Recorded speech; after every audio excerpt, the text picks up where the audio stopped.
নমস্কার বন্ধুরা, বন্দনা রান্নাঘরে আপনাদেরকে স্বাগত জানাই। আজ আমি আপনাদের সাথে একটা নতুন ধরনের ডিম পরোটা তৈরির রেসিপি শেয়ার করছি। ডিম পরোটা তো নানা রকম ভাবেই আপনারা বানিয়ে খেয়েছেন, তাই একবার অন্তত এই ডিম পরোটা বানিয়ে খেয়ে দেখুন। খুবই কম সময়ের মধ্যে ঝটপট এটা তৈরি করা হয়ে যায়, আর এটা খেতে হয় খুবই টেস্টি। সকালের ব্রেকফাস্টে বা রাতের ডিনারে এটা বানিয়ে ফেলতে পারেন। এছাড়াও বাচ্চাদের স্কুল টিফিনেও এই ডিম পরোটাটা তৈরি করে আপনারা দিতে পারবেন। আর এই ডিম পরোটার সাথে খাবার জন্য শুকনো আলুর তরকারি তৈরির রেসিপিটাও আজ আমি আপনাদের সাথে এই ভিডিওর মধ্যেই শেয়ার করে দিচ্ছি। তাহলে বন্ধুরা আর দেরি না করে আজকে রেসিপিটা শুরু করা যাক। আর আপনারা যদি আমার চ্যানেলে নতুন এসে থাকেন তাহলে আমার চ্যানেলটা সাবস্ক্রাইব করার জন্য অনুরোধ রইল। ডিম পরোটা তৈরি করার জন্য আমি প্রথমে ময়দা মেখে নেব। তার জন্য আমি এখানে নিয়েছি 2 বাটি ময়দা। আমি ময়দা নিয়েছি, আপনারা ময়দার পরিবর্তে আটা এইখানে ব্যবহার করতে পারবেন। এবার ময়দার মধ্যে আমি দিয়ে দিচ্ছি লবণ স্বাদ অনুযায়ী, আর এরপর দিয়ে দিলাম ছোট চামচের হাফ চামচের মতো চিনি। চিনিটা খুব বেশি দেবেন না, অল্প করেই দিতে হবে। এরপর আমি এর মধ্যে দিয়ে দিচ্ছি 3 চামচ সাদা তেল।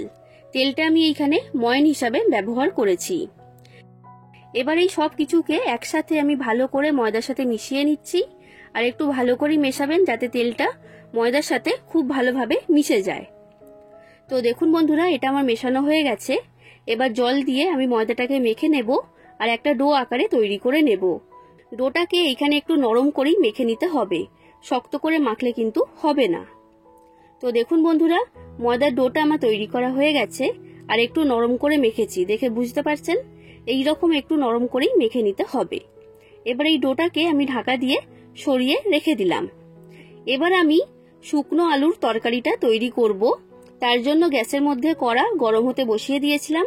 কড়ার মধ্যে দিয়ে দিয়েছি পরিমাণ মতো সর্ষের তেল।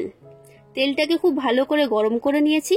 এবার তেলের মধ্যে দিয়ে দিলাম একটা তেজপাতা আর ছোট চামচের হাফ চামচের মতো 5 ফোড়ন। কয়েক সেকেন্ড নাড়াচাড়া করে আমি এর মধ্যে দিয়ে দিচ্ছি আলু। আমি এইখানে 2টো বড় সাইজের আলুকে খোসা ছাড়িয়ে এই রকম ডুমো ডুমো করে কেটে নিয়েছি, আর আলুটাকে জল দিয়ে ভালো করে পরিষ্কার করে ধুয়ে নিয়েছি।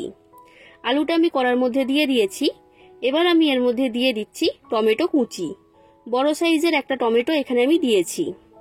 আর এরপর আমি এর মধ্যে দিয়ে দিচ্ছি 4টে চেরা কাঁচা লঙ্কা। এইবার আলু আর টমেটোটাকে 2 মিনিট ভালো করে ভেজে নিতে হবে। গ্যাসের ফ্লেমটা আমি হাই ফ্লেমে রেখে এইগুলোকে ভেজে নিচ্ছি। তো 2 মিনিটের মতো এগুলোকে আমি ভেজে নিয়েছি। এবার আমি এর মধ্যে দিয়ে দিচ্ছি মশলা। তো সবার প্রথমে আমি দিয়ে দিলাম হাফ চামচের মতো হলুদের গুঁড়ো। এরপর দিলাম লঙ্কার গুঁড়ো। যতটা ঝাল খেতে আপনারা পছন্দ করেন সেই অনুযায়ী লঙ্কার গুঁড়োটা এখানে দিয়ে দেবেন। এরপর দিয়ে দিলাম হাফ চামচের মতো ধনে গুঁড়ো। এরপর দিচ্ছি স্বাদ অনুযায়ী লবণ। এরপর আমি এর মধ্যে দিয়ে দিচ্ছি হাফ চামচের মতো চিনি। এবার মশলাগুলোকে আলুর সাথে কষিয়ে নিতে হবে। গ্যাসের ফ্লেমটা লো ফ্লেমে রেখে মশলাগুলোকে আমি কষিয়ে নিচ্ছি প্রায় 1 মিনিটের মতো। তো দেখুন বন্ধুরা, মশলাটা কষানো হয়ে গেছে। এবার আমি কড়ার মধ্যে দিয়ে দিচ্ছি জল। জলটা খুব বেশি দেবেন না, অল্প করেই দিতে হবে, কারণ আলুর তরকারিটা একদম শুকনো শুকনো তৈরি হবে। আলুটা সেদ্ধ হওয়ার জন্য যেটুকু জল দেওয়া প্রয়োজন সেইটুকুই দিতে হবে। এবার গ্যাসের ফ্লেমটা লো ফ্লেমে রেখে আমি কড়াটা ঢাকা দিয়ে দেব 10 মিনিটের জন্য। আর বন্ধুরা, মাঝে একবার ঢাকনা খুলে আলুটাকে নাড়াচাড়া করে দিতে হবে, আর যদি প্রয়োজন হয় তখন অল্প করে জল এর মধ্যে দিয়ে দেবেন। তো এখন গ্যাসের ফ্লেমটা লো ফ্লেমে রেখে আমি কড়াটা ঢাকা দিয়ে তরকারিটা হতে দেব 10 মিনিটের জন্য। এই 10 মিনিটের মধ্যেই আমি ডিম পরোটার পুরটা তৈরি করে নেব। ডিম পরোটার পুর তৈরি করার জন্য আমি এইখানে নিয়েছি 3টে ডিম। এবার এই ডিমগুলোকে বাটির মধ্যে ভেঙে আমি নিয়ে নিচ্ছি। আর বন্ধুরা, আপনারা চাইলে ডিমের পরিমাণটা এখানে কম বেশি করতে পারবেন, সেটা আপনাদের পছন্দ অনুযায়ী। তো 3টে ডিম ভেঙে আমি বাটির মধ্যে নিয়ে নিয়েছি। এবার ডিমের মধ্যে দিয়ে দিলাম সামান্য পরিমাণ লবণ। এবার ডিমটাকে ভালো করে ফেটিয়ে নিতে হবে। দেখুন বন্ধুরা, ডিমটাকে আমি খুব ভালো করে ফেটিয়ে নিয়েছি। এটা এখন আমার তৈরি। এরপর আমি গ্যাসের মধ্যে কড়া গরম হতে বসিয়ে দিয়েছিলাম। কড়ার মধ্যে দিয়ে দিয়েছি 2 চামচ সাদা তেল। তেলটাকে ভালো করে গরম করে নিয়েছি। এবার আমি কড়ার মধ্যে দিয়ে দিচ্ছি বড় সাইজের একটা পেঁয়াজ কুচি। পেঁয়াজটাকে এরকম ছোট ছোট করে কেটে আমি এর মধ্যে দিয়েছি। এবার এই পেঁয়াজটাকে 1 মিনিটের মতো ভেজে নিতে হবে। খুব বেশি ভাজার প্রয়োজন নেই, হালকা করে ভাজতে হবে। পেঁয়াজটাকে আমি 1 মিনিটের মতো ভেজে নিয়েছি। এবার আমি কড়ার মধ্যে দিয়ে দিলাম একটা বড় সাইজের টমেটো কুচি, আর এরপর দিয়ে দিচ্ছি 4টে কাঁচা লঙ্কা কুচি। বন্ধুরা, আপনারা যতটা ঝাল খেতে পছন্দ করেন সেই অনুযায়ী এখানে কাঁচা লঙ্কাটা ব্যবহার করবেন। এবার টমেটো আর কাঁচা লঙ্কাটাকে আমি পেঁয়াজের সাথে ভালো করে মিশিয়ে নিলাম। এবার আমি এর মধ্যে দিয়ে দিচ্ছি স্বাদ অনুযায়ী লবণ। লবণের পরিমাণটা এখানে বুঝে ব্যবহার করতে হবে, কারণ ডিমের মধ্যে লবণ দেওয়া রয়েছে। এবার এই টমেটো আর পেঁয়াজটাকে আরো 1 মিনিটের মতো আমি ভেজে নেব।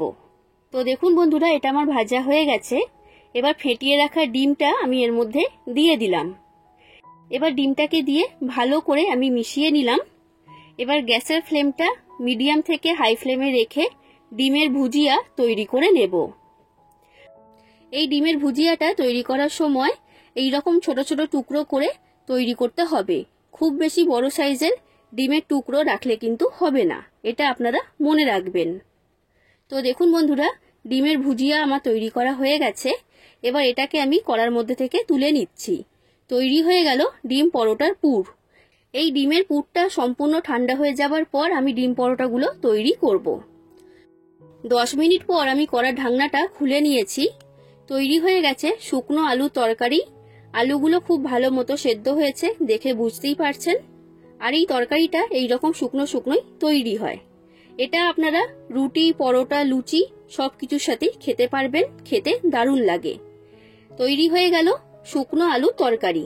এটা এখন আমি সরিয়ে রেখে দিলাম। এবার আমি ডিম পরোটাগুলো তৈরি করব। তার জন্য যে ময়দা ডোটা আমি আগে মেখে রেখেছিলাম সেই ডোটা আমি নিয়ে নিয়েছি। এবার এই ডোয়ের মধ্যে থেকে আমি লেচি কেটে নেব। বড় সাইজে করে এখানে লেচিগুলো কাটতে হবে। আমি এইখানে মোট 6টা লেচি কেটেছি, আর এইরকম বড় সাইজের করেই লেচি কেটে নিতে হবে। এবার এর মধ্যে থেকে একটা লেচি আমি নিয়ে নিলাম, আর বাদবাকিগুলোকে ঢাকা দিয়ে সরিয়ে রেখে দিচ্ছি। এবার এই লেচিটাকে আমি বেলে নিচ্ছি, আর বেলার জন্য শুকনো ময়দা ব্যবহার করেছি। লেচিটাকে একটু মোটা করে বেলে নিতে হবে, খুব বেশি পাতলা করলে কিন্তু হবে না। তো দেখুন বন্ধুরা, এটা আমার বেলা হয়ে গেছে। এবার তৈরি করে রাখা ডিমের পুর আমি এর মধ্যে দিয়ে দিলাম। 2 চামচের মতো ডিমের পুর আমি এখানে দিয়েছি। এবার আমি রুটিটাকে মুড়ে ভাঁজ করে নেব। যেভাবে মোগলাই পরোটা তৈরি করা হয় ঠিক সেইভাবেই এটাকে মুড়ে নিতে হবে। আর এইভাবে হাত দিয়ে চেপে চেপে ভালো করে আটকিয়ে দেবেন, তাহলে দেখবেন এর মধ্যে থেকে পুর একটুও বাইরে বেরিয়ে যাবে না। তো এটা আমার মুড়ে ভাঁজ করা হয়ে গেছে। এবার এই পরোটাটাকে আমি বেলে নেব। তার জন্য আমি এখানে শুকনো ময়দা ব্যবহার করেছি। এবার পরোটাটাকে বড় করে বেলে নিতে হবে। বন্ধুরা, আপনাদের যদি রেসিপিটা ভালো লাগে তাহলে অবশ্যই লাইক করে দেবেন, শেয়ার করে দেবেন, আর কমেন্ট করে জানাবেন কেমন লেগেছে।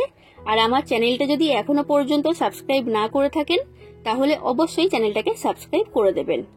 তো দেখুন বন্ধুরা, ডিম পরোটাটা আমার বেলা হয়ে গেছে, আর এইরকম চৌকো শেপে আমি তৈরি করেছি।